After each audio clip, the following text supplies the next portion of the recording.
Respirez, gardez le calme et soyez dans la gratitude et la reconnaissance en ce temps de pandémie. C'est pas facile faire ça. L'école du jeu, en partenariat avec la boutique L'Imaginaire. Au-delà de vos attentes. Bonjour mes ravageois, c'est Vince de l'école du jeu et aujourd'hui je vous présente mon Quoi de neuf Vince du mois d'avril 2020, un mois qui risque de marquer bien des gens dû à cette situation de confinement et aussi à cette pandémie qui fait rage encore et encore. Ça fait en sorte qu'on change nos habitudes de vie et je trouve ça très difficile personnellement. De vivre ce confinement et de rester chez soi, de ne pas voir du monde. Enfin bref, je vais vous parler de ça un petit peu plus en détail pendant cette vidéo, mais si ça ne vous intéresse pas, ben, je vous encourage tout simplement d'aller voir dans la description les différents jeux auxquels j'ai joué et les moments auxquels j'en parlerai de cette manière-là. Ben, vous déciderez de ce que vous écoutez et pas obligé d'écouter la vidéo au grand complet. Alors, avant de commencer à parler de jeux, ben justement, je vais débuter en parlant un petit peu de moi, de ma situation par rapport à tout ce qui se passe actuellement. Je dirais que c'est un moment où est-ce que pendant plusieurs semaines, j'étais très zen, j'étais en reconnaissance, je trouvais ça bien de prendre son temps, d'être chez soi et tranquillement de juste simplement rattraper les choses que la vie au quotidien nous empêche de faire. Mais depuis environ une semaine ou deux, je dirais que je commence à être un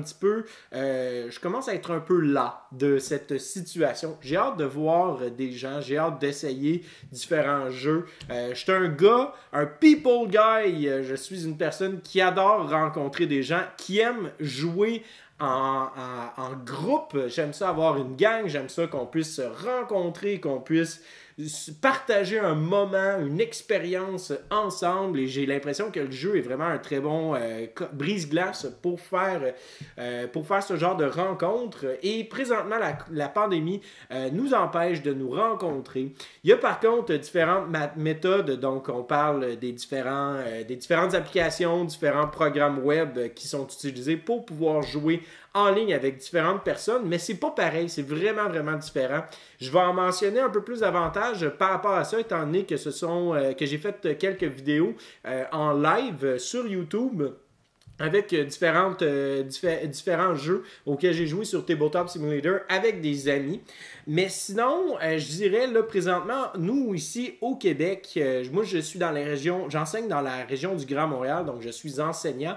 Je suis enseignant dans une école spécialisée, ce qui fait en sorte que on est un peu tombé dans une craque entre deux chaises, je dirais, ici, par le gouvernement, parce que le gouvernement a fait une grande annonce en fin du mois d'avril concernant l'ouverture des écoles primaires, mais qu'on gardait les écoles secondaires fermées. Pendant une semaine de temps, on était sur le qui-vive, moi et d'autres collègues, par rapport à si on ouvre ou si on n'ouvre pas. Et je dirais que ça a environ changé 3 à 4 fois pendant la semaine sur est-ce qu'on ouvre, est-ce qu'on n'ouvre pas. Les parents nous posaient des questions d'ailleurs parce qu'on appelle les parents à chaque semaine.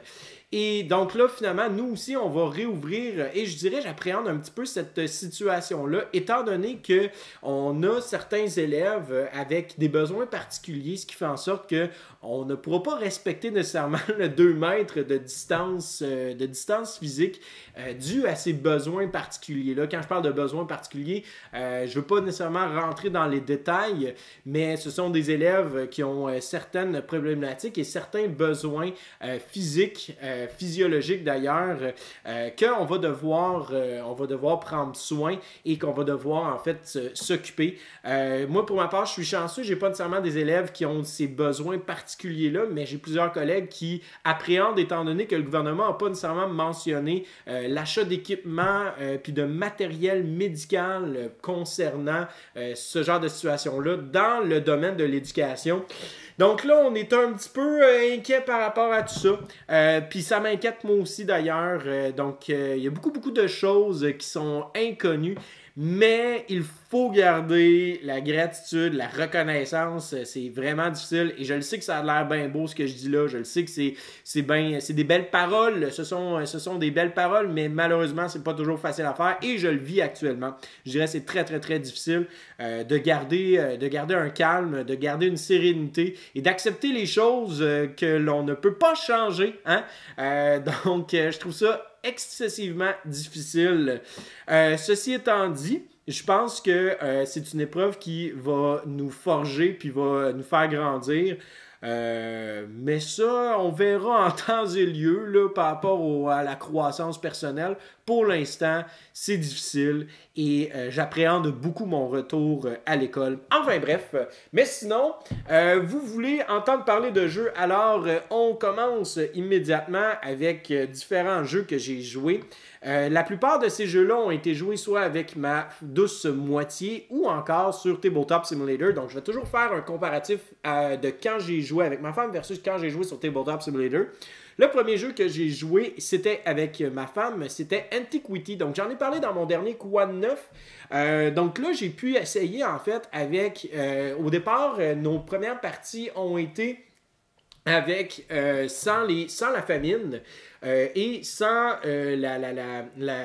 l'expansion de la pollution, qui sont deux phénomènes dans le jeu qui sont excessivement punitifs. Et là, on a essayé en fait d'autres parties en ajoutant seulement la pollution, en ajoutant seulement la famine, et ensuite la famine et la pollution.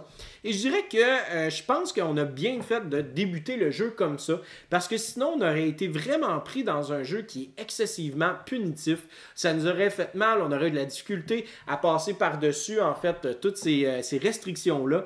Mais finalement, moi, j'ai vraiment, vraiment apprécié. Je pense que c'est même devenu un de mes jeux euro favoris. Il a rapidement monté dans mes euros préférés de tous les temps. C'est un excellent jeu à deux. Évidemment, on n'a pas essayé à 3 ni à 4. Ceci étant dit, je pense que la configuration à 2 joueurs, elle est excellente. Ce n'est pas un jeu qui va requérir beaucoup d'interaction. Je dirais dans le 2/3 de la partie, là, on commence vraiment à interagir et à se déchirer et à se battre pour différents lieux sur le plateau. Mais sinon, mis à part ça, pendant le premier 2/3 de la partie, on construit notre engin. Donc ça, c'est vraiment intéressant d'ailleurs. Je dirais que le jeu, j'aime énormément le fait que chaque bâtiment que l'on va se procurer sur notre plateau personnel nous permet de briser les règles de base. Donc ça, c'est vraiment un principe que j'apprécie vraiment beaucoup. Un principe qu'on peut retrouver aussi dans des jeux comme par exemple Puerto Rico. Tiens, Puerto Rico, en fait, chaque fois qu'on va acheter un bâtiment, bien, ça va nous permettre de briser les règles habituelles du jeu, alors que dans Antiquity, on a la même chose. Et souvent, bon, quand on veut s'en aller vers une direction spécifique, et ça, c'est très intéressant parce qu'encore une fois, dans Antiquity, notre condition de victoire dépend de la cathédrale que nous construisons. Donc, dépendamment de où est-ce qu'on veut s'enligner pendant notre partie, il faut évidemment considérer quel bâtiment on va construire puis quel bâtiment on va mettre de côté, parce que c'est continuellement ça, cette espèce de déchirement-là de faire « j'ai besoin de tel bâtiment, mais est-ce que c'est nécessaire pour que je puisse atteindre ma condition de victoire le plus rapidement possible ?» Si on répond à la négative à cette question-là, ben malheureusement, il va falloir essayer de gérer le plus possible les punitions et les restrictions qu'on n'est pas capable de pouvoir passer par-dessus si on n'achète pas ce bâtiment-là. Donc, l'effet de course est hyper intéressant dans Antiquity. Vraiment, là, c'est un excellent jeu, malheureusement très difficile à trouver, étant donné que c'est un Splatterspiel. Je pense que je vais faire une vidéo bientôt sur cette compagnie-là, parce que plus que je joue à leur jeu, plus que je suis agréablement surpris, et c'est une compagnie qui est extraordinaire. Oui, le matériel est pas est quand même médiocre. Oui, le artwork, l'esthétisme est un peu bof, un peu très très très moyen. Et je dirais, mais tout le reste, c'est extraordinaire. On a vraiment les deux auteurs, M. Jeroen Doumen et Joris Virsinga. Je regarde ma boîte de Roads and Boats pour m'assurer que je dis bien leur nom. Ce sont deux auteurs vraiment hot.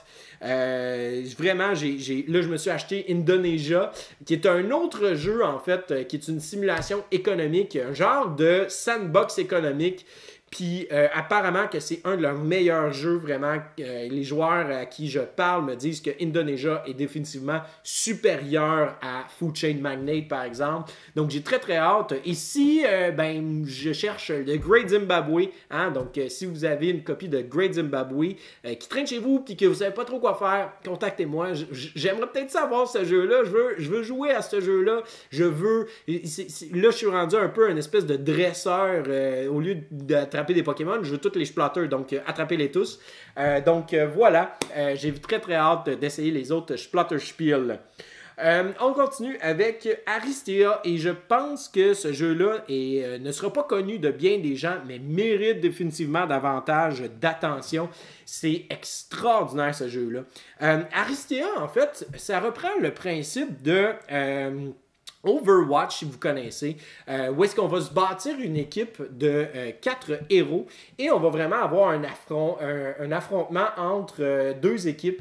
Et le but, c'est très simple, c'est d'obtenir des points de victoire. Et dépendamment du scénario que l'on sélectionne, eh bien, on va faire des points de victoire de manière différente, soit en éliminant des ennemis ou encore en capturant, en prenant contrôle de certaines zones sur le plateau. Je dirais que, en fait, quand j'ai joué à Aristea et quand j'ai commencé à m'intéresser davantage au jeu, j'ai eu cette espèce de prise de conscience-là que je regrette d'avoir acheté autant de matériel de Shadespire, Warhammer Underworld.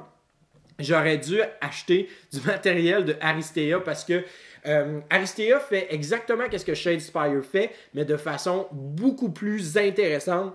Puisqu'on va construire notre équipe. Il y a dans la boîte de base 8 personnages disponibles, mais on peut acheter des extensions. Il y a, je pense, une dizaine d'extensions. Et dans chaque extension, on a, je pense, 4 personnages, quelque chose comme ça. Ça fait en sorte qu'on a environ 32 personnages. On a plus de 32 personnages actuellement. On a 32 personnages dans le jeu au complet si on a toutes les extensions. Et chaque personnage est complètement différent, carrément distinct. Ils vont agir de façon différente, vont prendre aussi, chaque personnage va prendre un peu une espèce de stéréotype, pas un stéréotype, mais un archétype, je dirais, de certains personnages qui sont représentés dans Overwatch, ou encore même, il y a un personnage qui va jouer énormément avec un principe qui s'appelle le poison. Il va s'empoisonner lui-même pour faire davantage de dommages, ces poisons-là, il va pouvoir les retirer une fois qu'il a fait du dommage. Donc, on a un peu un principe qui ressemble un petit peu à la limite, je dirais, à Bane dans Batman.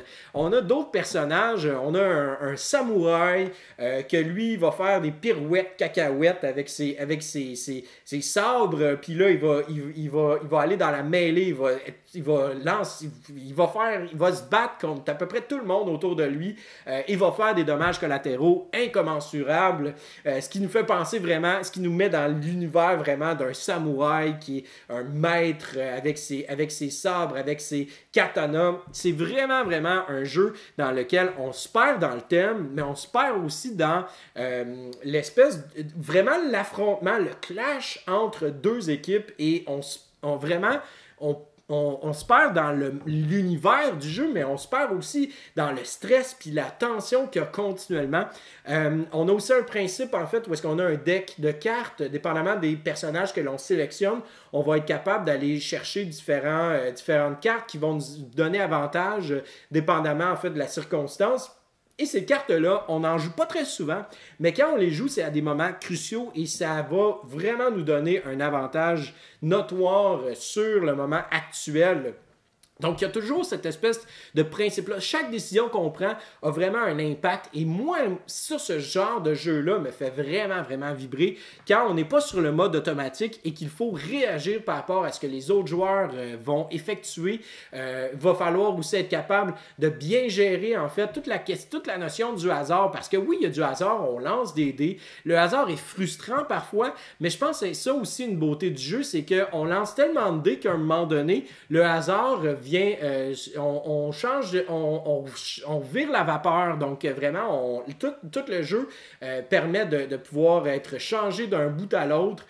Puisque le hasard, plus qu'on roule de dés, moins le hasard est quelque chose de présent dans le jeu. Et ça, c'est pas moi qui le dis, ce sont des recherches ludiques. Donc, vraiment, c'est super intéressant comme jeu à plusieurs points. Et surtout, moi, ce que j'adore, c'est vraiment la construction de notre équipe. Parce que, comme j'ai dit, on choisit 4 personnages parmi 32 si on a toutes les extensions. D'ailleurs, sur Tabletop Simulator, j'ai joué principalement sur Tabletop Simulator et on a accès aux 32 personnages, ce qui fait en sorte qu'on peut vraiment avoir une méga grosse diversité puis une méga grosse variété de synergie entre les différents personnages que l'on va sélectionner. Et c'est ça qui fait vraiment la beauté du jeu, c'est qu'à certains moments, on va trouver une combinaison de personnages extraordinaires, mais un autre joueur va pouvoir créer une combinaison avec des personnages qu'on pourrait qualifier de, à la limite, médiocre. On lit les cartes puis on se bat, c'est pas nécessairement très très fort, mais circonstanciellement, quand c'est placé dans une bonne équipe, ben, ça peut venir contrer ces espèces de combinaisons suprêmes-là. Puis c'est ça vraiment qui est génial dans le jeu, c'est vraiment le fait que sky's the limit. Vraiment, là, la seule limitation que l'on a, bon, évidemment, ce sont les 32 personnages, mais actuellement, sont en production pour avoir de plus en plus de personnages. On veut, donc, la personne qui me l'a présenté, c'est le propriétaire du Randolph Ludopolis, qui se nomme Guillaume Bilodeau, et Guillaume veut vraiment faire grandir cette communauté-là. Et moi aussi, d'ailleurs, je veux vraiment faire grandir cette communauté-là parce que c'est un jeu qui mérite davantage d'attention, qui a vraiment, il n'y a pas eu de buzz autour de ce jeu-là, puis je comprends pas pourquoi, parce que c'est un des meilleurs jeux d'affrontement que j'ai joué jusqu'à maintenant. Vraiment, c'est stimulant comme jeu. Tu as envie de te perdre dans cet univers-là. Et si on a une communauté pour ça, ben pourquoi pas. Et comme je dis, il y a vraiment des similarités avec Overwatch. Donc si vous êtes un grand fan d'Overwatch, même League of Legends, pour ce qui est de la combinaison des héros tous ensemble, ben définitivement, moi je vous encouragerais à acheter un coup d'œil à ce jeu-là. Et surtout, peut-être, si vous avez la chance d'y jouer en ligne avant d'acheter, c'est vraiment une beauté en fait de Tabletop Simulator. Donc vraiment, Aristea, un jeu que je vous encourage fortement à vous informer là-dessus si vous aimez les jeux d'affrontement de 1 contre 1. Donc voilà. On continue avec Cloud Spire. Donc j'ai continué en fait les scénarios en mode solitaire et je me suis rendu compte de quelque chose. Je ne suis pas un joueur de jeux solitaires. J'aime pas ça être devant. En fait, j'aime jouer. J'aime être devant un casse-tête, j'aime devant être un puzzle. Le problème, c'est que j'ai besoin d'interaction, j'ai besoin d'être avec d'autres joueurs autour de la table, ce qui fait en sorte que mon intérêt pour Cloud Spire a quand même assez diminué, étant donné que j'ai l'impression que je perds définitivement cet aspect-là du jeu de société où est-ce qu'on socialise ensemble, on interagit ensemble.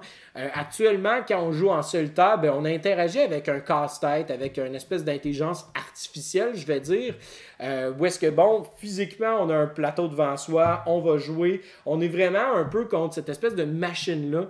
Puis, ben, j'ai de la misère, on dirait que j'accroche pas du tout. J'aimerais tellement aimer, j'aimerais ça aimer jouer en solitaire, j'aimerais ça être capable de pouvoir m'installer devant Cloud Spire puis être passionné à chaque fois que j'y retourne. Je vais y retourner, c'est sûr, mais probablement pas régulièrement. Même qu'il y a eu la campagne Kickstarter dernièrement, puis je ne pense pas nécessairement backer les extensions de Cloud Spire, étant donné que ben, j'ai pas encore conclu tous les différents scénarios avec la boîte de base. Mais je pense que définitivement, si vous aimez les jeux solitaires, le Cloud Spire, c'est vraiment, vraiment un bon jeu, là. Je suis pas en train de dénigrer le jeu. Je veux juste être clair là-dessus. Je ne dénigre pas le jeu Cloud Spire. Je suis en train de prendre conscience que moi, en tant que tel, le jeu solitaire, ça me plaît pas. J'ai besoin d'être autour, d'avoir des gens. Je joue aux jeux de société pour jouer avec d'autres personnes, pour être en compétition avec un être humain et non pas avec une boîte en question. Donc, et surtout, j'ai l'impression que j'ai tellement de choses à faire dans mon quotidien que de m'asseoir et de jouer à un jeu, on dirait que je me sens mal. C'est bizarre, ça, je sais pas. Mais je me sens mal de m'asseoir puis de jouer à un jeu de société en solitaire. Alors que, je peux faire telle chose, ou je peux faire telle autre chose, ou je peux m'avancer sur certains travaux, certaines idées que j'ai par rapport à X, Y, Z. Donc, quand je m'assois devant un jeu solitaire, puis que je joue, j'ai du plaisir dans le ici, le maintenant, mais après ça, on dirait que je tombe dans une culpabilité, puis je me dis, ah non, tu sais, ça m'a pris 2 heures, j'aurais pu faire ça avec mon 2 heures, etc., etc., Je sais pas pourquoi, c'est peut-être un mauvais pli. Enfin bref, si vous avez ce sentiment-là, mais écrivez-moi-le dans le commentaire. Dites-moi en fait si vous avez réussi à passer par-dessus cette espèce de sentiment, de fausse émotion de culpabilité de jouer en jeu en solitaire. Mais bref, je suis curieux d'avoir votre opinion. Est-ce que je suis le seul qui vit ce mode solitaire-là comme ça? Enfin bref, donc laissez-moi dans les commentaires et surtout, si vous êtes un grand joueur de solitaire, pourquoi est-ce que ça vous intéresse de jouer en solitaire? Qu'est-ce qui vous fait vibrer là-dedans? J'aimerais ça le comprendre, j'aimerais ça vraiment être capable de pouvoir partager ça puis d'être capable d'apprécier davantage mes moments que j'ai seul devant un jeu de société. Enfin bref, donc c'est ce qui conclut un peu Cloudspire. Donc comme j'ai dit, je vais y revenir parce que c'est un excellent jeu et je veux y rejouer en solitaire. Mais c'est ça, j'ai un petit peu de misère avec tout ça. Bref, je suis en train de... C'est ça, on révise dans ma tête comment faire tout ça. J'ai joué à Flottilla aussi. D'ailleurs, j'ai fait une vidéo en live de Flottilla qui est excessivement longue et je m'en excuse grandement pour cette durée-là. Je réalise en fait que certains jeux, en jouant régulièrement Tabletop Simulator, il y a des jeux qui se jouent très très bien en ligne, étant donné que la programmation est très très bien faite. Il y a des jeux aussi que, la manipulation des objets matériels n'est pas nécessairement quelque chose qui est problématique en ligne, alors que d'autres jeux où est-ce qu'on a énormément de manipulation physiquement, ça fait en sorte qu'en ligne, ça devient douloureux. Et c'est ce qui est arrivé un peu avec Flottilla, parce que dans Flottilla, on est constamment en train de piger des tuiles, d'ajouter les tuiles, d'apposer les tuiles sur son côté personnel, de jouer des cartes, d'aller chercher des points de victoire, d'aller chercher des ressources, d'augmenter, de diminuer la valeur de certaines ressources, de placer des ressources sur ses bateaux, de prendre ces ressources-là et les placer sur son plateau. Donc, tout cet aspect-là, physique, rend vraiment la jouabilité, je vais dire ça comme ça, la jouabilité de Flottilla très, très, très difficile et fastidieuse sur Tabletop Simulator. Et je ne pense pas rejouer à Flottilla de façon virtuelle. Je pense que je vais vouloir y rejouer de façon physique définitivement parce que c'est un jeu extraordinaire. Mais la vidéo, en fait, si ça vous intéresse, j'explique les règles au début. Donc, je prends vraiment une bonne heure et quart pour expliquer tous les règlements du jeu. Et ensuite, on se met à y jouer. Évidemment, il s'est passé quelques petites problématiques pendant tout ça. J'essaie d'écrire, en fait, les moments dans la description de la vidéo. À quel moment que, on a un problème, puis à quel moment on reprend le jeu. Donc, vraiment, j'essaie de faciliter tout ça. Mais je pense que c'est vraiment un jeu qui mérite davantage d'attention et qui mériterait peut-être une version française. Il y a quand même beaucoup de texte avec les cartes, mais par contre, on a l'avantage en fait d'avoir l'iconographie, ce qui est quand même intéressant. Mais j'aimerais définitivement ça, en fait, l'avoir sur une table puis rejouer physiquement. J'ai vraiment hâte de remettre ce jeu-là sur une table, d'y jouer à 4 joueurs, parce que là, présentement, je n'y ai joué qu'à 3 et à 5, et je suis excessivement très, très, très curieux de l'essayer à 4, mais ce sera de façon physique et non pas en ligne, puisque, comme j'ai dit, c'est la manipulation physique qui devient une manipulation virtuelle qui devient problématique, parce que là, on a des problèmes, des petits bugs des fois. Enfin bref, mais un excellent jeu Flottilla, je vous recommande grandement d'aller voir, en fait, de vous informer si vous aimez les jeux euro costauds. Un excellent jeu, somme toute. J'ai aussi joué à Grand Austria Hotel. Ben oui, pourquoi pas, je me suis relancé dans mes classiques à 2 joueurs dans ma bibliothèque. Grand Austria Hotel, c'est un jeu que moi et ma femme, on a depuis sa sortie, dans le fond. On a vraiment tombé en amour avec ce jeu-là et on y rejoue à l'occasion. Et pourquoi pas ne pas ressortir ce classique pour nous deux, pour moi et ma douce moitié. Pourquoi pas sortir ce jeu-là? Parce que c'est vraiment un très très bon jeu à 2 joueurs. J'aime beaucoup la gestion de cartes. J'aime énormément aussi le principe où est-ce qu'on construit en fait nos hôtels, qu'on doit gérer en fait les clients qui viennent à notre hôtel, qui veulent avoir certaines demandes par rapport à la nourriture. Le casse-tête est vraiment vraiment intéressant et je pense que c'est un jeu qui est définitivement, qui est vraiment vraiment le fun à 2 joueurs parce qu'une fois qu'on est habitué aux règles, on s'en sort en bas de 1 heure. On peut s'en sortir facilement en bas de 1h30. Là. Nous autres, nos parties sont rendues à peu près 1 heure, 1h15. Et les tours de jeu sont super rapides. Et ça fait en sorte qu'on apprécie beaucoup l'expérience. C'est rapide, c'est efficace. Et vraiment, on a un excellent casse-tête, somme toute. Donc, moi, je recommande beaucoup Grand Austria Hotel si vous avez un comparse à la maison qui aime beaucoup les jeux euro. Une ou un comparse, là, peu importe. Donc, si vous avez quelqu'un dans votre vie avec qui vous partagez votre vie quotidiennement et que vous aimez les euros, je dirais que Grand Austria Hotel, c'est un excellent jeu à 2 joueurs qui mérite vraiment, vraiment beaucoup, qui mérite de passer à travers, qui mérite de passer à travers les années, je pense définitivement. Il n'y a pas grand-chose qui ressemble à Grand Austria Hotel au niveau de la gestion du hasard, de la gestion du plateau personnel. Donc, peut-être les défauts de ce jeu-là, c'est vraiment peut-être la pige des cartes employées que à certains moments, ça peut définitivement avantager un autre joueur qu'un autre. Mais somme toute, c'est vraiment un jeu qui, pour moi, est super intéressant. Superbe jeu à 2 joueurs. 3 peut-être, 4, non, c'est vraiment trop long. Donc, ça se résume pas mal à ça, mon expérience avec Grand Austria Hotel. Je le recommande à 2, pas à 3. Ben, à 3 peut-être, 4, non, vraiment pas. Un autre jeu, une découverte vraiment là, qui m'a chaviré, Nemesis, qui est un chef-d'œuvre ludique selon moi. C'est rare des jeux qui me font perdre dans une thématique, dans le sens où est-ce que, oui, j'aime m'intéresser au côté historique qu'un jeu peut apporter, oui, je m'intéresse à la thématique en général, mais un jeu qui me dit j'ai envie de vivre une expérience thématique et que je joue à ce jeu-là juste pour le thème, j'en ai pas bien dans ma collection. Et Nemesis vient vraiment remplir cette espèce de trou-là que j'ai dans ma bibliothèque de jeux. Vraiment, là, Nemesis, c'est un jeu vraiment, vraiment le fun. Où est-ce qu'on se perd dans le thème. Les joueurs autour de la table, il y a une tension, il y a une espèce de... Tu sais, le côté semi-coopératif, moi, ça me fait triper solide. Puis je trouve qu'il n'y a pas assez de jeux semi-coopératifs qui sont vraiment bien faits, mais au-delà de ça, il n'y en a juste pas assez. Il y en a juste pas assez où est-ce que vraiment, on va travailler ensemble, mais pas tant pour être capable d'accomplir mon objectif personnel. J'aimerais ça en voir davantage.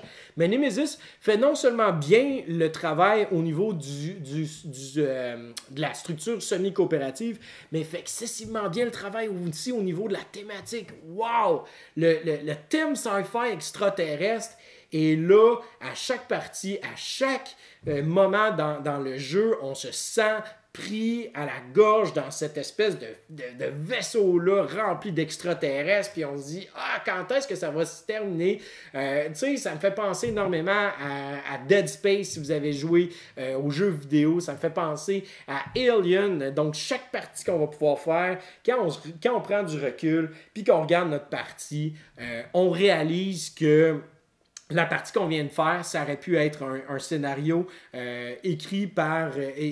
ça aurait pu être un scénario d'un film de Alien. C'est tellement bon. Vraiment, là, moi, oui, il y a des défauts dans le sens où est-ce que, je veux dire, on peut être éliminé très rapidement, la partie peut se terminer très rapidement, puis on est comme...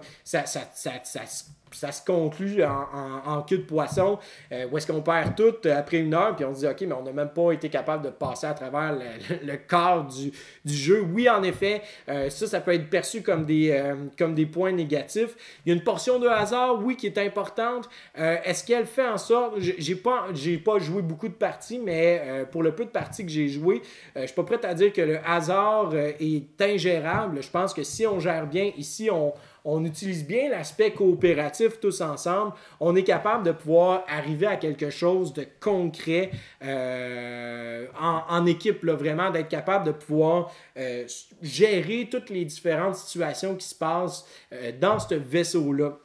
Vraiment, là, un superbe jeu. J'ai d'ailleurs fait un live YouTube sur Nemesis, pardon.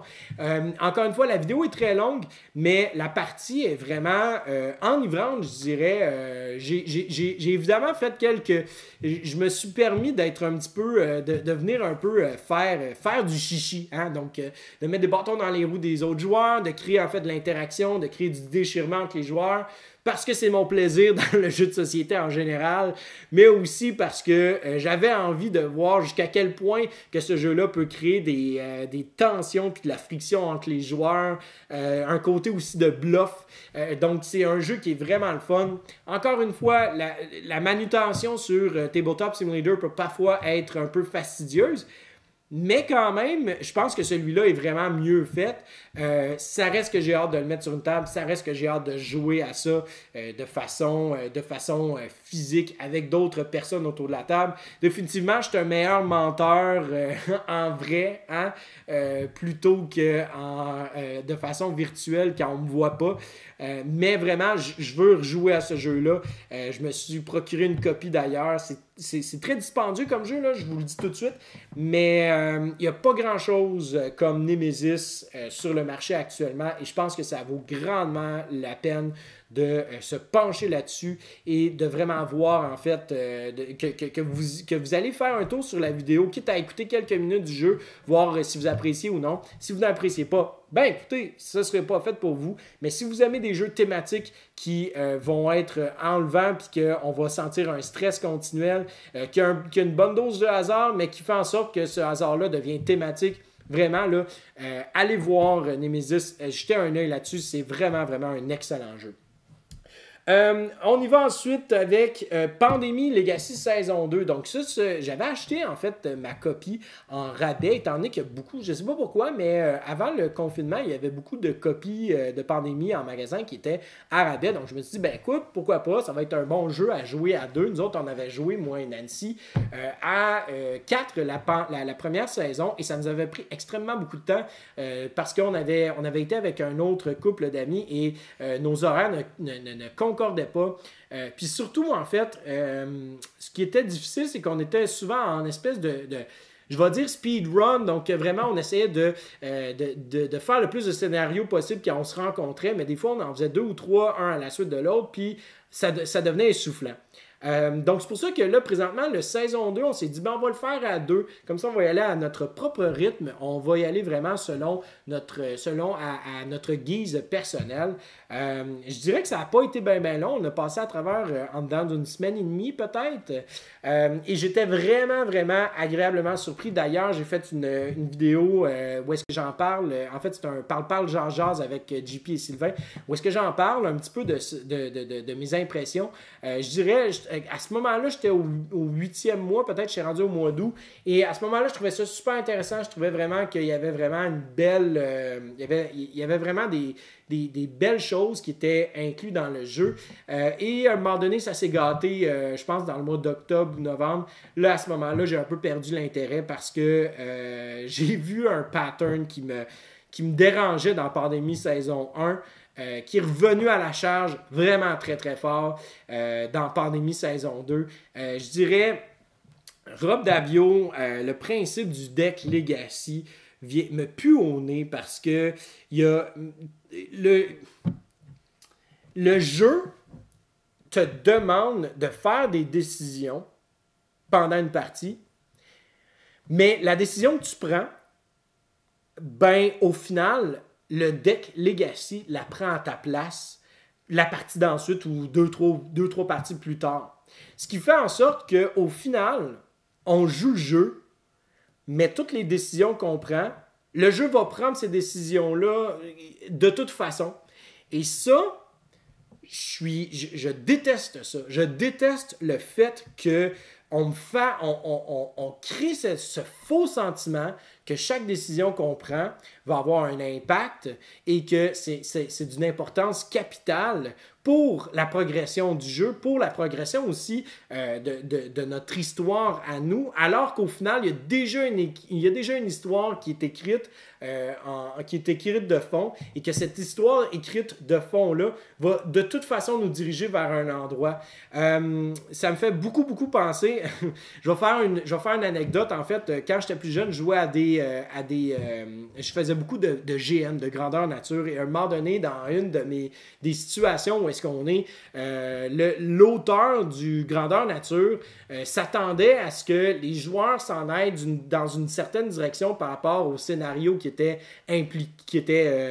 implémenté dans le week-end de ce grandeur nature-là. Et finalement, revirement de situation, moi puis mes amis, on a complètement changé le scénario et on s'en va carrément dans une autre direction.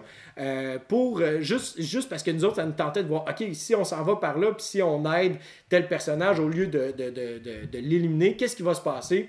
Et finalement, l'auteur, environ peut-être 2-3 jours plus tard, écrit sur le forum qu'est-ce qui s'est passé, et finalement, il dit, la personne qu'on était censé éliminer, qui finalement nous a aidés, elle a décidé de nous donner une chance et elle est partie hanter d'autres lieux quelconques. Puis là, tu fais, OK, mais au final, j'ai pris cette décision-là, on a travaillé fort, on a mis de quoi en marche, ça a fonctionné, ça a bien été, mais au final, ça ne change rien du tout parce que de toute façon, si on avait pris une décision différente ou si on avait fait un choix différent, on se serait rendu là de toute façon parce que l'auteur en a voulu ainsi, puis c'est comme ça que ça marche d'Attitude.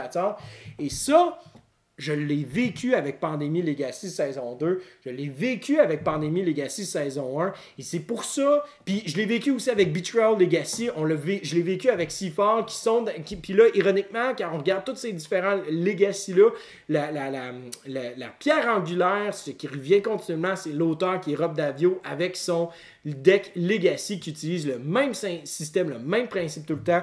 Et ça me fâche énormément. Je peux comprendre que certaines personnes peuvent apprécier parce qu'on est enivré par l'histoire. L'histoire est intéressante, mais moi, j'ai pas... Si on veut créer une histoire intéressante, pour moi, il faut qu'il y ait un revirement de situation vraiment intéressant, puis que ça chavire, qu'il y ait des moments cruciaux qu'on fait comme « Ah, c'est déchirant », et je n'ai pas eu de moment déchirant dans Pandémie Legacy saison 2. Je croyais que mes décisions avaient un certain avantage, à nous donner en fait certains bénéfices, et le peu de bénéfices que ça nous donne ne vaut pas la peine d'investir autant pour s'en aller vers ces directions-là. Donc, j'ai trouvé ça vraiment, vraiment décevant.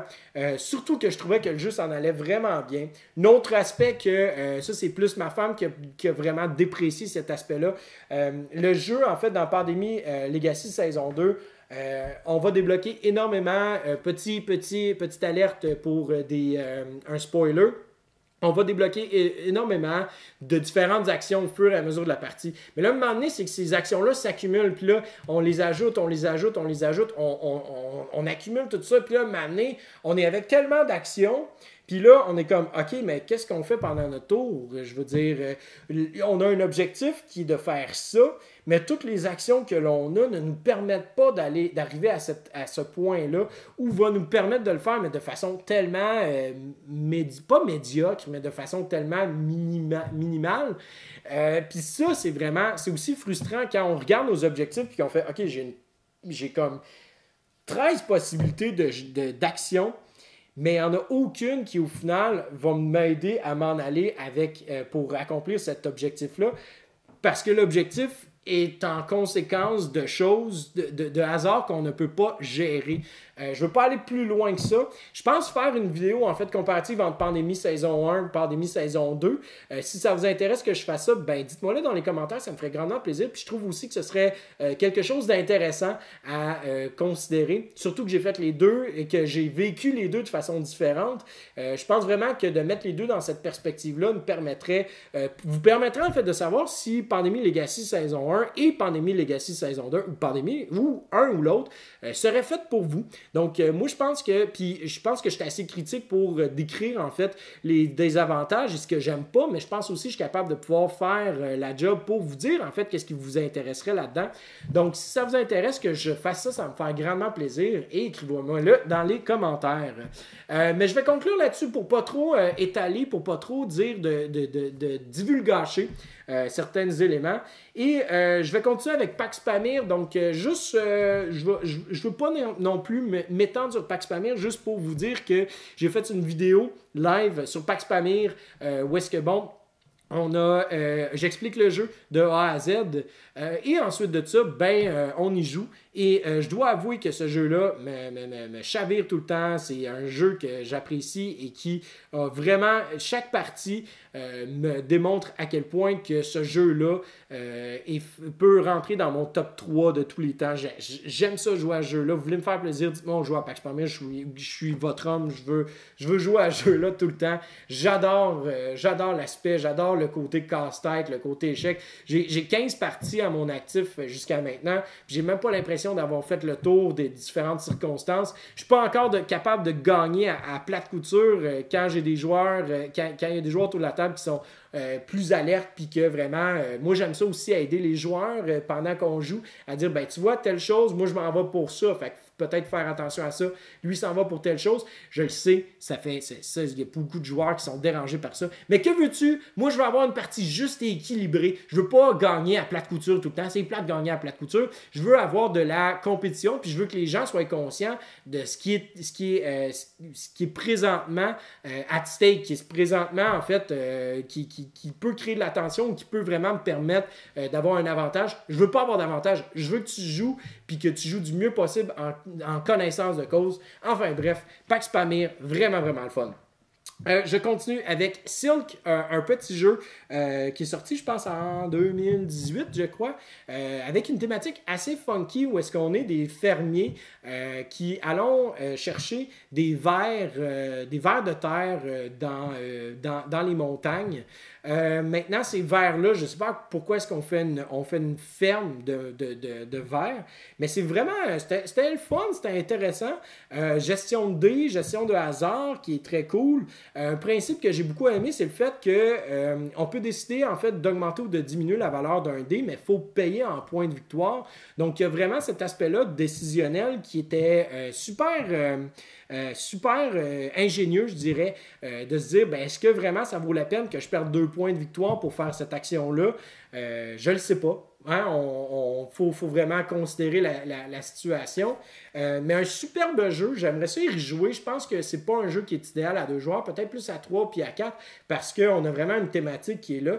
Et on peut vraiment, c'est un jeu qui peut jouer de façon très passive entre les joueurs ou de façon très agressive. Donc ça, j'aime beaucoup ça en fait, que cet aspect-là, cette interaction-là dépende définitivement avec qui qu'on joue. Et surtout de qui on veut ralentir dans la course. Donc, vraiment, un beau petit jeu le fun que j'aimerais ça réessayer avec plusieurs joueurs. Je continue avec Smartphone Inc. J'ai joué à Smartphone Inc. sur Tabletop Simulator et la programmation est superbe. C'est pas un jeu qui nécessite beaucoup de manipulation, donc ce qui fait en sorte que c'est rapide. On garde le même, et ça m'a étonné. Dans le fond, on a peut-être un 15 minutes supplémentaire sur Tabletop Simulator, mais on garde quand même l'aspect compétitif et surtout on garde l'espèce d'aspect de durée de temps qui pour moi est vraiment qui fait vraiment en sorte que Smartphone est super intéressant et à la limite un chef-d'œuvre. Parce que Smartphone Inc. va donner l'équivalent d'un système économique à la Food Chain Magnate, par exemple, ou encore, bref, je pourrais en nommer plusieurs, mais en dedans d'une heure et quart, et ce, peu importe le nombre de joueurs. Donc ça, c'est vraiment intéressant. J'aime beaucoup, beaucoup Smartphone Inc. Et je pense que c'est un jeu qui mérite davantage d'attention. Et définitivement, s'il y a une version française qui sort, lancez-vous là-dessus. C'est un jeu qui mérite vraiment, vraiment qu'on y jette un œil. On y va avec Undaunted Normandy. Donc, Undaunted Normandy, c'est un jeu qui est sorti en fin, dans le fond, juste un peu, je pense, avant Essen, si je ne me trompe pas. Et c'est un deck building dans la Deuxième Guerre mondiale. J'ai fait un live avec JP sur ce jeu-là et vraiment un superbe jeu qui m'a pris de court, que j'ai vraiment été étonné. J'ai été agréablement surpris par ce jeu-là.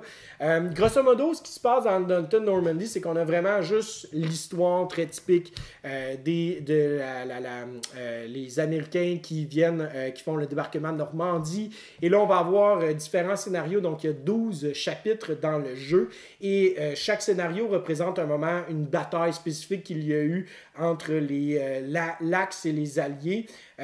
Et en fait, à chaque scénario, on va rajouter des troupes militaires, donc des différents types de soldats que l'on peut ajouter dans notre deck. Et l'aspect qui est intéressant là-dedans, c'est qu'on a accès à un marché de cartes, et ce marché de cartes-là ne changera pas au sens où est-ce que il n'y a pas de hasard. C'est vraiment, si je veux aller chercher tel type d'unité, ben, je suis capable de le faire jusqu'à une concurrence d'un certain nombre de cartes. Donc, on peut avoir jusqu'à un maximum, je pense, de 3 ou 4 cartes d'un certain type d'unité. Mais encore là, chaque unité va avoir soit une unité A ou une unité B. Donc, encore là, sur le plateau en tant que tel, ça va avoir un impact sur quel jeton on déplace. Le tout étant vraiment enrobé d'un aspect de deck building hyper intéressant, puisque dans le jeu, on va en fait progresser sur le plateau, et plus qu'on progresse, plus que l'on accumule des cartes de Fog of War, qui sont des brouillards de guerre, et ces cartes-là viennent vraiment simplement s'ajouter à notre main, et on ne peut rien faire avec ces cartes-là. Elles ne servent à rien du tout. Elles ne font que s'empiler dans notre deck, et à un moment donné, il faut gérer ce hasard-là. Faut gérer en fait cette pige-là, et on a une manière de les retirer de notre jeu, mais elles sont nécessaires pour avancer et pour être capable de prendre connaissance du terrain qui est devant soi. Et ça, cet aspect-là, pour moi, c'est super intéressant parce que c'est un mal nécessaire que l'on peut gérer, mais en même temps, c'est une course aussi où est-ce que les deux joueurs doivent atteindre un certain objectif. Donc, on veut se dépêcher à accomplir tel ou tel objectif, mais cet objectif-là, est-ce que vraiment on veut prendre du temps pour retirer des cartes brouillards de notre main pour être capable de mieux piger, ou est-ce que c'est trop tard pour le faire? Est-ce que c'est le bon timing? Est-ce que je veux faire d'autres choses avec mes unités? Parce qu'au final, les unités que l'on va utiliser pour retirer les brouillards, ça va être aussi des unités qui vont nous permettre de découvrir d'autres parties du plateau. Donc, il y a vraiment, cet aspect-là, en fait, de deck building est vraiment distinct, différent, et va nous faire rappeler des jeux comme, par exemple, Few Acres of Snow, où est-ce que les joueurs vont aller chercher des cartes spécifiques pour augmenter notre capacité dans notre deck, mais au final, c'est pas nécessairement, on va pas chercher des cartes juste pour aller chercher des cartes parce que ça nous donne des points de victoire, puis parce que bon, c'est super bon, fait que là ça me permet de piger plein de cartes. Non, c'est vraiment, si je vais chercher une carte, c'est pour un but spécifique avec une unité spécifique sur le plateau. Donc on n'a pas cette espèce de course à créer le plus gros deck fort possible avec plein de combos, non, c'est super terre à terre, et c'est peut-être ça que j'apprécie beaucoup en fait. C'est qu'on vient amener une espèce de tournure au niveau du deck building qu'il n'y a pas régulièrement dans les jeux habituels de deck building. Donc, pour moi, j'ai vraiment trouvé ça le fun. Il y a une portion de hasard, mais cette portion de hasard-là, je trouve qu'elle vient amener une tension et un stress, une espèce de « j'ai pas le choix de faire telle action, j'ai pas le choix de lancer des dés à ce moment-là, même si c'est une cause perdue, parce que sinon, si je fais pas ça, je pourrais rien faire de pertinent. Où je pourrais pas, j'ai besoin que ça arrive pour que je puisse avoir un revirement de situation. Et c'est là, en fait, que le jeu prend toute sa magie. C'est que on vit le thème, en fait, indirectement, parce qu'on se sent vraiment à la guerre. Et là, on se dit, ça, il faut que ça arrive. Puis si ça arrive, ça tient juste à un fil. Et si ça arrive, ça va nous donner, en fait, un avantage. On va pouvoir reprendre le momentum. Je trouve que vraiment, j'ai juste fait les 2 premiers scénarios, mais j'ai vraiment hâte de voir en fait la progression du deck building parce que non seulement ça, il y a aussi le fait qu'à un certain moment dans les différents scénarios, on peut avoir jusqu'à peu près une douzaine d'unités différentes que l'on peut recruter. Et là vient la question, est-ce que je veux vraiment aller chercher cette unité-là et je veux accumuler cette carte-là? Parce que si au final, j'ai un deck d'une vingtaine de cartes, mais que j'ai, par exemple, un sniper juste une seule fois dans mon deck, mais ça fait en sorte que le pion sniper qui est sur le plateau ne pourra agir qu'une seule fois à chaque roulement de deck. Donc là, est-ce que je veux rajouter des snipers dans mon deck ou tout simplement, est-ce que je veux juste ne pas utiliser ce sniper-là? Est-ce que ce sniper-là, je veux le retirer de mon deck? Il y a une manière de retirer des cartes aussi de son deck. Parce que pour l'instant, il a fait ce qu'il avait à faire, c'est-à-dire, je lui ai demandé de faire telle chose, il l'a fait. OK, maintenant, on vide notre deck de cette carte-là parce qu'elle ne sera pas utile. J'ai hâte de voir, en fait, la progression puis l'accumulation des choix décisifs à faire dans le jeu. Un superbe jeu. D'ailleurs, il y a une nouvelle édition qui s'en vient du jeu. Pas une nouvelle édition, pardon, mais un autre jeu dans la même série qui se nomme Undaunted North Africa, qui va nous narrer une guerre qui s'est passée en Afrique du Nord. Je ne suis pas tout à fait au courant parce que je ne suis pas un expert en histoire de guerre nord-africaine. Mais ce qui est intéressant, c'est que dans cette version-là, on va rajouter en fait des transports, des chars de guerre. Qu'est-ce qu'il va avoir? Est-ce qu'on va pouvoir mettre des jetons? Est-ce qu'on va pouvoir mettre des unités dans ces chars de guerre-là? Est-ce qu'on va pouvoir attaquer les chars de guerre? Je ne le sais pas. Donc, sky's the limit encore une fois pour ce jeu-là. Un superbe jeu, en fait, vraiment bien structuré, qui va nous en apprendre sur la Deuxième Guerre mondiale de façon plus intéressante, je dirais, que la plupart. Et surtout, on a vraiment une expérience condensée de petites batailles qui s'est passée pendant la Deuxième Guerre mondiale. Puis surtout, c'est très, très simple. Moi, c'est ça que j'aime du jeu. La simplicité et l'accessibilité font en sorte que ce jeu-là est super intéressant à plusieurs points de vue. Et on conclut avec Welcome to Dino World, qui est un jeu de David Turczi et deux autres auteurs que je ne me rappelle pas du nom, mais c'est un jeu de Roll and Write. J'ai proposé en fait une critique du jeu, donc j'explique les règles. Et d'ailleurs, j'avais fait aussi une partie en live sur Facebook, donc si ça vous intéresse d'aller voir un petit peu plus comment est-ce que ça se produit, ça se joue, ben écoutez, allez voir la vidéo, allez voir cette vidéo-là qui est disponible sur notre Facebook. Mais sinon, un jeu que, on parle beaucoup de Welcome to, qui se joue de 1 à 99 joueurs. Dino World aussi se joue de 1 à 75 joueurs. Et Dino World va probablement offrir, si vous trouvez que Welcome to, vous avez fait le tour, je pense que Dino World vous permettrait d'avoir un autre casse-tête, un autre puzzle qui est vraiment, vraiment difficile. Je vous le cacherai pas, c'est pas un jeu qui est fait pour la moyenne des gens qui jouent à Welcome to. La plupart du temps, Welcome to, c'est très léger, on prend ça à la légère. Dino World, chaque décision, tu es là, puis tu te dis, OK, qu'est-ce que je vais faire?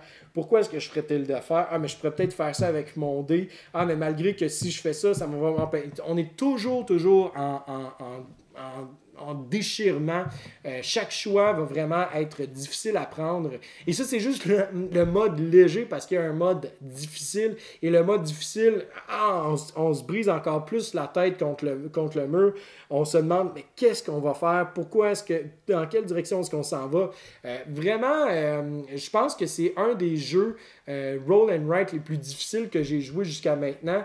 Et pas parce que, malgré que j'ai fait 5-6 parties là, jusqu'à maintenant, ça reste quand même un jeu qui est extrêmement difficile à gérer, la portion du hasard puis tout ça, mais aussi la portion de comment est-ce qu'on construit nos trucs, parce que on peut construire en fait des parcs à dinosaures, on va avoir un certain nombre de cases à respecter, mais notre enclos va être déterminé par la structure que l'on veut. Donc, si par exemple, je veux faire un enclos de 6 cases, ben, je peux le faire soit en étant un rectangle de 3 par 2, ou je pourrais faire une longue ligne de 6 par 1, ou je pourrais faire une espèce de L. Il y a comme tellement de possibilités qu'au final, c'est vraiment un jeu qui va nous demander du jus de cerveau, mais Est-ce que c'est un jeu que tout le monde va apprécier? Je ne le sais pas. Est-ce que ça va être plutôt lourd pour chaque joueur? Ça se peut que oui, vous trouviez ça lourd, mais pourquoi pas l'essayer? Surtout que c'est pas un jeu qui est hyper dispendieux. Moi, j'encourage. Allez voir ce que vous en pensez. Vous allez voir ma critique aussi par rapport à ça. Vous allez voir les règles. Pourquoi pas? Ce qui conclut donc la portion de jeu qu'on a joué, que j'ai joué en fait dans le mois d'avril. Maintenant, en fait, les différentes vidéos, donc je l'ai déjà mentionné à différents moments dans les jeux que j'ai joués, de quelle vidéo j'ai fait. Donc, j'ai fait un live. En fait, j'ai commencé un concept de live où est-ce que je joue sur Tabletop Simulator à un jeu et c'est quand même, pour moi c'est quand même simple de pouvoir faire ça malgré j'ai toujours des problèmes techniques, je m'excuse grandement pour ça, mais je pense que j'aime beaucoup en fait cette structure là où est-ce que j'explique le jeu pendant les premières la première heure à peu près là, les premières minutes vont être vraiment exclusivement pour l'explication des règles, ce qui fait en sorte que vous pouvez écouter la vidéo que pour cette portion-là, pour connaître les différentes règles. Et vous avez ensuite une partie qui est jouée en direct avec différents amis à moi, différentes personnes, où est-ce qu'on a ces discussions-là, on a ce va-et-vient au niveau de l'interaction. Ce qui fait en sorte aussi que vous avez vraiment une partie que vous pouvez jouer.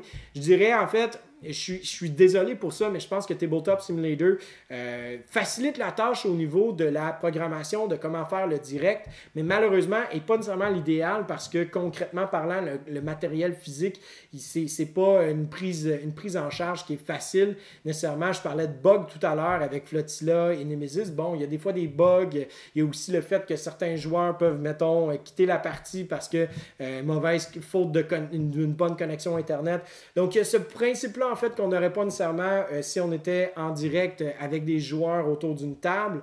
Ceci étant dit, c'est quelque chose que je considère de faire dès qu'on va pouvoir être déconfiné et rejouer avec plusieurs personnes. Par contre, il y a un certain montant relié au matériel que l'on doit se procurer pour être capable de bien faire ces vidéos-là. Donc, c'est un investissement d'argent. Ça paraît pas, c'est anodin, mais cet investissement-là d'argent, malheureusement, des fois, c'est difficile. Surtout là, actuellement, parce que là, bon, ma femme ne travaille pas. Et surtout, bon, il y a toujours les situations de la vie. Donc, est-ce qu'on veut vraiment investir?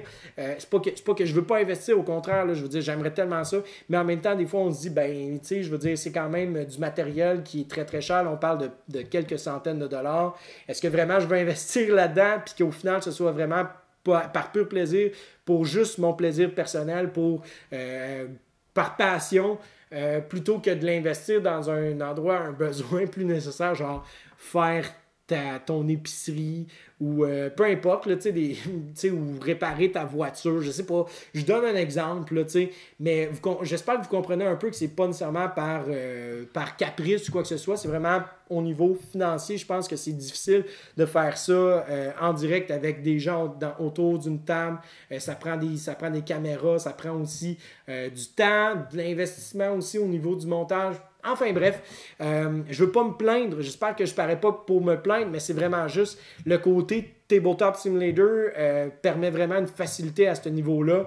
J'aimerais ça, je veux vraiment le faire en fait en live avec physiquement des gens autour de la table pour que vous puissiez voir en fait l'ensemble de la table aussi. On va voir qu'est-ce qu'il y en est par rapport à tout ça. Mais définitivement, c'est quelque chose que j'ai en tête. Mais pour ce qui est des lives que j'ai fait un live avec Flotilla, comme j'ai dit. Il y a eu beaucoup de problèmes au niveau de la manipulation. Je m'en excuse grandement, c'est pour ça que ça a pris beaucoup de temps. Nemesis, c'est juste un jeu long. On a eu un petit problème technique à un moment donné, mais sinon, Nemesis, vraiment, là, ça vous tente d'aller voir une partie qui était un peu enflammée avec différentes situations assez tendues. C'était une très très bonne partie pour ça. J'ai fait Pax Pamir aussi. Donc, ça fait longtemps que je parle de Pax Pamir. J'ai fait les règles, j'ai fait la critique. Et là, je vous montre vraiment comment est-ce qu'on joue. On a une partie au complet. Et ce live-là a bien été, étonnamment. C'était une superbe partie. Vraiment, je pense que vous avez vraiment l'essence du jeu. Vous allez la vivre avec la partie qu'on a jouée. Là. Il y a eu beaucoup de revirements de situation très intéressants. Et finalement, Dunton Normandy qui était avec JP. Donc la vidéo est longue, mais quand même, ça passe quand même assez vite parce que on se perd dans le thème, moi puis JP. On aimait beaucoup, en fait, se raconter des histoires par rapport aux différents personnages que l'on jouait dans la partie. Donc, vous irez voir ça. Autrement, bon, j'ai fait aussi j'avais fait une nouvelle capsule au début du mois qui était sur les grands auteurs, M. Uwe Rosenberg. Donc, si ça vous intéresse d'aller voir ça, on a différentes personnes qui ont participé en collaboration pour nous dire c'était quoi leur jeu préféré de Uwe Rosenberg. Et on réitérera l'expérience ce mois-ci avec un autre grand auteur. Je ne vous dévoile pas c'est qui, juste pour vous faire une blague, mais ça va être lundi prochain. On sort ça, on vous le promet. Ensuite de ça, j'ai fait une critique de Welcome to Dino World. Donc, j'explique les règles, mais je fais aussi une critique.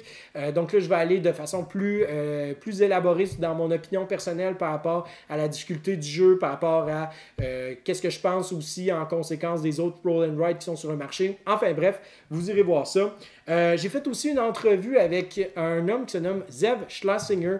Ça n'a pas été... Je veux vraiment vous encourager à aller voir la version française parce que j'ai publié l'entrevue en soi où est-ce que j'ai une qualité de son médiocre. Je m'en excuse encore, je vais toujours m'excuser encore et encore par rapport à ça. Je vous promets que ça n'arrivera plus jamais. Mais j'ai fait aussi la version française qui était une espèce de Facebook Live que j'ai transféré sur YouTube.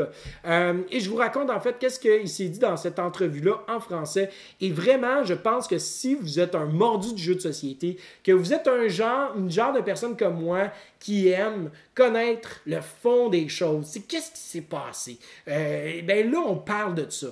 Comment est-ce que Agricola est arrivé sur le marché? Comment est-ce que Pandémie est arrivé sur le marché? Puis, qui est Zev Schlesinger?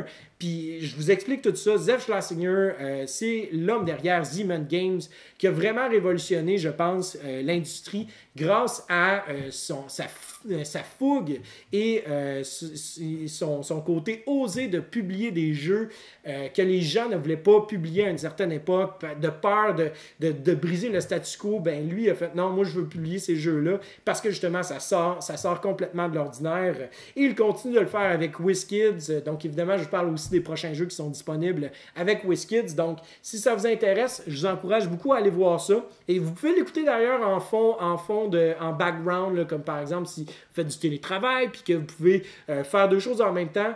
Premièrement, félicitations pour cette grande qualité que je ne peux pas faire pour ma part, mais vous pouvez écouter ça en background et c'est très, j'ai trouvé ça très enrichissant et très attrayant, et très amusant aussi à savoir. Donc, si ça vous intéresse, allez voir ça. J'ai aussi fait une vidéo sur Root avec toutes les différentes extensions qui sont actuellement disponibles grâce au nouveau Kickstarter qui s'est passé il y a probablement 1 an et demi ou 2, avec l'extension Underworld, où est-ce qu'on ajoute 2 nouvelles factions ainsi que 2 nouveaux plateaux avec des fonctions différentes. On a aussi l'extension Clockwork qui nous permet de jouer avec des automas. Et sinon, je vous présente les tapis de jeu, différents en fait, decks de cartes distincts.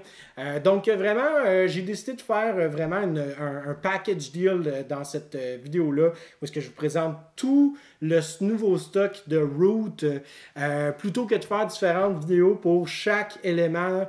J'ai vraiment décidé de faire ça dans une seule vidéo. Comme ça, si vous voulez voir pour X, Y, Z choses, ben le tout se trouve dans la même vidéo. Vous irez voir dans la description pour les différents moments auxquels je parle des différents éléments.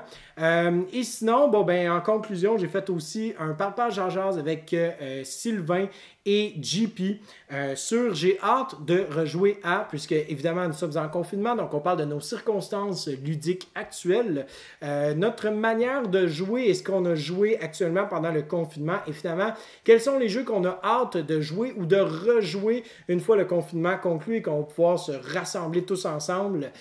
Donc on a vraiment cette discussion-là qui est selon moi intéressante là, quand même. C'est le fun d'en savoir où est-ce qu'on en est par rapport à tout ça.